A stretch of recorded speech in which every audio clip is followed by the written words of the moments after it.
এটা ছিল একটা ছোট্ট স্নেক পিক। তাহলে বুঝতেই পারছো আজকের ভিডিওটা কেমন হতে চলেছে। হ্যালো বন্ধুরা, কেমন আছো সবাই? আমি মৌমিতা, আমার চ্যানেল মেলবং বেঙ্গলি ইন মেলবানে তোমাদের সবাইকে স্বাগত জানাই। আজকে তোমরা দেখবে ব্রাইটের দ্বিতীয় পর্ব। আমরা সকালটা ব্রাইটে ঘুরে আরও কিছু সাইট সিন করে মেলবানে ফিরে যাব। আজকের গল্প এই নিয়েই, আশা করি তোমাদের খুব ভালো লাগবে। চলো তাহলে শুরু করা যাক।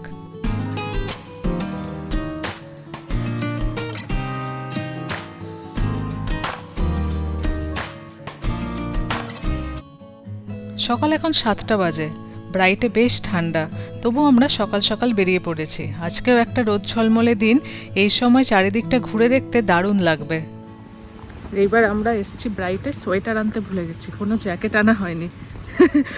জামার উপর জামা, তার উপর জামা পরে ম্যানেজ করা হচ্ছে।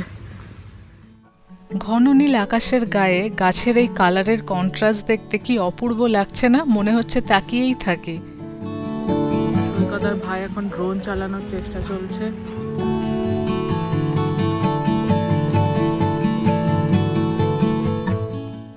অস্ট্রেলিয়ার ভিক্টোরিয়া রাজ্যের পাহাড়ি কোলে লুকিয়ে থাকা একটি ছোট্ট স্বর্গের নাম হলো ব্রাইট। রঙিন গাছপালা, আঁকাবাঁকা নদী আর নিস্তব্ধ প্রকৃতি।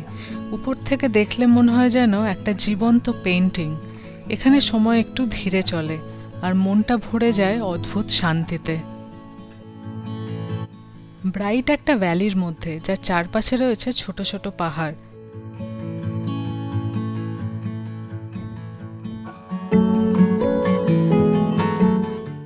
ওভেন্স নদীর পাশ দিয়ে সাজানোই শহর। শরতের রঙে যেন নতুন করে প্রাণ ফিরে পায়। উপর থেকে দেখলে বোঝা যায় প্রকৃতি কত নিখুঁতভাবে সাজিয়ে রেখেছে সবকিছু। এটাই ব্রাইট, প্রকৃতির এক অপূর্ব রূপকথা।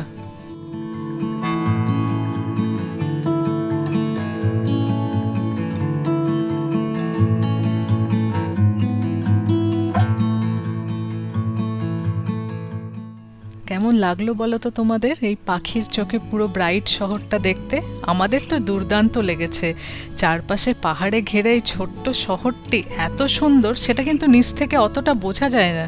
নিচে আমরা যখন নদীর ধার দিয়ে হাঁটছি, চারপাশটা দেখতে খুবই সুন্দর লাগছে, কিন্তু উপর থেকে যেন রূপকথার মতো, তাই না?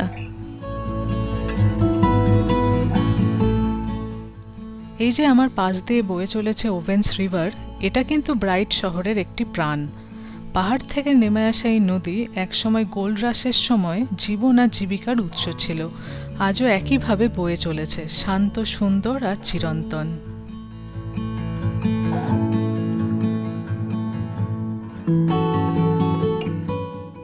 নদীর ধারে দাঁড়ালে একটা অন্যরকম শান্তি অনুভূত হয়। জলের মৃদু শব্দ, চারপাশে সবুজ আর শরতের রং, মনে হয় যেন প্রকৃতি এখানে জীবন্ত হয়ে উঠেছে।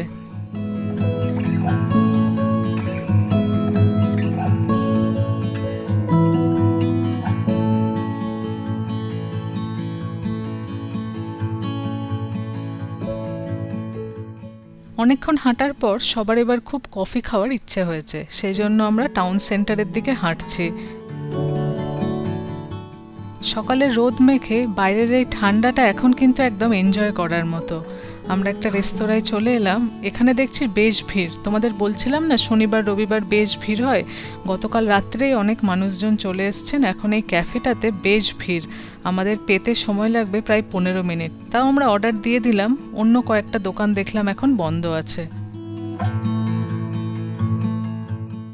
ব্রাইটের টাউন সেন্টারে এলেই নজরে পড়বে এই ক্লক টাওয়ার, আর তার পাশেই রয়েছে সুন্দর দেখতে একটি চার্চ।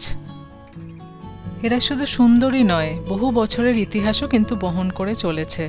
1800 দশকে স্বর্ণখনির সময় থেকে এই অঞ্চলে বসতি গড়ে ওঠে, আর সেই সময়ে ইউরোপিয়ান স্থাপত্যের ছাপ আজও কিন্তু রয়েছে চার্চের গায়ে। এই মুহূর্তে ব্রাইট তার সবচেয়ে সুন্দর সময় পার করছে। শরতের রঙে সাজানো চারপাশ, ঠান্ডা হাওয়া আর পাহাড়ি আবহাওয়ার পরিবর্তন। প্রকৃতি এখানে প্রতিদিন একটু একটু করে বদলাচ্ছে, অটাম থেকে ধীরে ধীরে উইন্টারের পথে। অবশেষে আমরা কফি পেয়েছি। আমাদের গাড়িতে মালপত্র লোড হয়ে গেল, এবার আমরা বেরিয়ে পড়ব। আজকেও ভীষণ সুন্দর একটি রোদ ঝলমলে দিন। আশা করি সারাটা দিন ভালোই থাকবে এরকম। এখন আমরা এখান থেকে সাইট সিন করব কয়েকটা। কি সুন্দর লাগছে না রোদটা পড়ে। বেরিয়ে পড়েছি আমরা। এখন আমরা এখান থেকে বেরিয়ে বেশ কয়েকটা সাইট সিন করব। তারপর আমরা লাঞ্চ টাঞ্চ করে মেলবোর্নের দিকে রওনা হব। ব্রাইট থেকে অল্প দূরেই রয়েছে বাকল্যান্ড ভ্যালি, আর এর মধ্যে রয়েছে একটা লেন যার নাম ম্যাককরম্যাকস লেন। এই জায়গাটার নাম সচরাচর হয়তো খুব একটা কেউ জানে না। আজকাল ইনস্টাগ্রাম রিলে অনেক জায়গা যে পপুলার হয়, আমিও সেখান থেকে এই জায়গাটার হদিশ পেয়েছি। সেই জন্য সবাই মিলে চলেছি জায়গাটা দেখতে। এই জায়গাটা দেখো কি দারুণ লাগছে, সামনে পাহাড়, দুপাশে গাছের সারি, মাঝখানে একটি মাটির রাস্তা। শরতের রঙে পুরো জায়গাটা যেন স্বপ্নের মতো লাগে।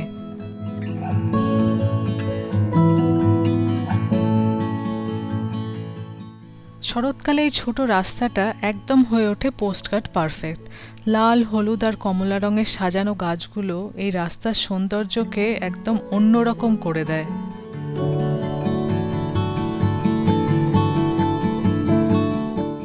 খুব অল্প জায়গার মধ্যে রাস্তার দুপাশে যেহেতু এই রকম রং বেরঙের গাছ দেখা যায়, সেজন্য এই রাস্তা দিয়ে হাঁটলে একটা অন্য রকমের অনুভূতি হয়।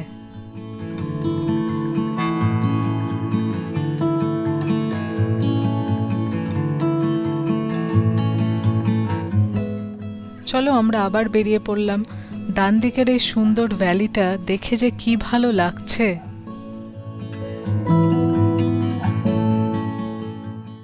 এবার আমরা চলে এসেছি মাউন্ট বাফেলো।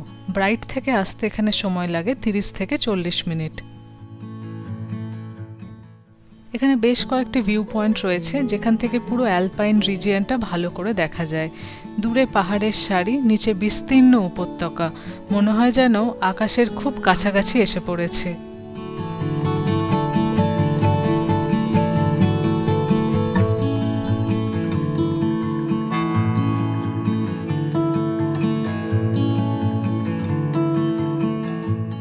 এই প্রথম মাউন্ট বাফেলো এলাম।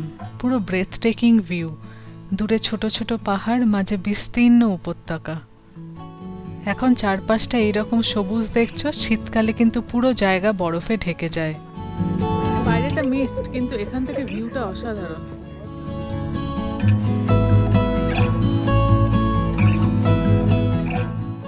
এই পাথরগুলোকে দেখে অসাধারণ লাগছিল, কিরকম যেন আকাশের দিকে চেয়ে বসে আছে। আর তার পাশেই কিছু ব্যালেন্সিং রক ছিল, বেশ ভাল লাগছিল দাঁড়িয়ে জায়গাটায়। এখানে ঠিক ছবির মতো সুন্দর একটি রিসর্ট রয়েছে। শীতকালে চারপাশ যখন বরফে ঢেকে যায় তখন এইসব রিসর্টগুলো দারুণ ডিমান্ড হয়। এখানে একটা ফুড ট্রাকে একটা ছোট্ট কফির দোকানও রয়েছে।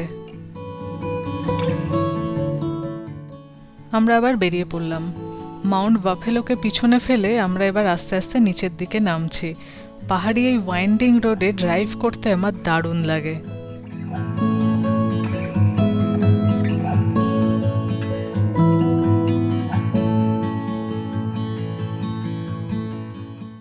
দুপুর এখন প্রায় 12:30 বাজে। আমরা এখন যাচ্ছি মার্টাল ফোর্টের দিকে। সেখানে গিয়ে আমরা লাঞ্চ করব।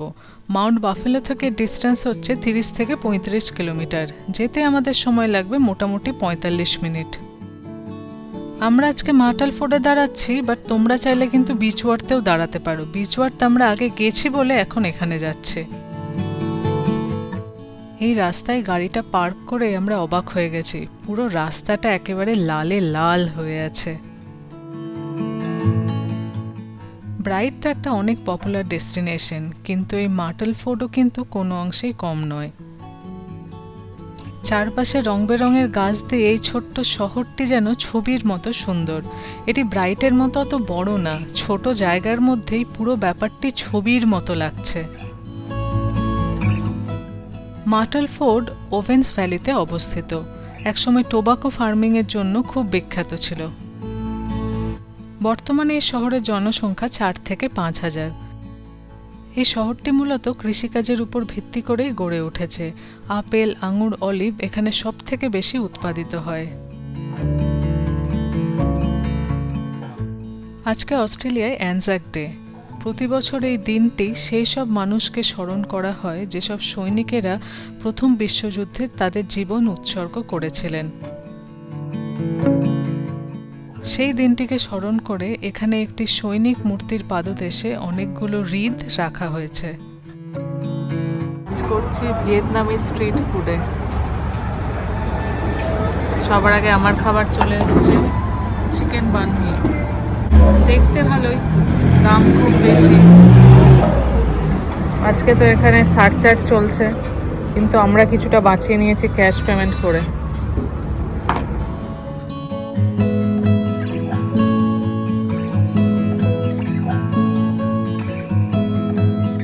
দেখ ওদেরটা কি এসছে, ভিয়েতনামিজ নুডল। তোমাদের দুটো সেম। এই যে নুডল এসছে আর ভাইয়েরটা বানমি। ভাই আর ভাইয়ের ভালোবাসা ব্রেডের প্রতি ভালোবাসা।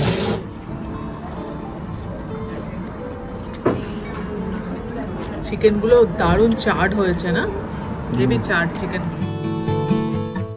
বেশ পেট ভরে খাওয়া দাওয়া করে একটি ছোট্ট সুন্দর শহর দারুণভাবে ঘুরে আমরা আস্তে আস্তে মেলবার্নের পথে রওনা হলাম। আজকের এই ভিডিওটি তোমাদের কেমন লাগলো আমাকে কিন্তু অবশ্যই জানিও।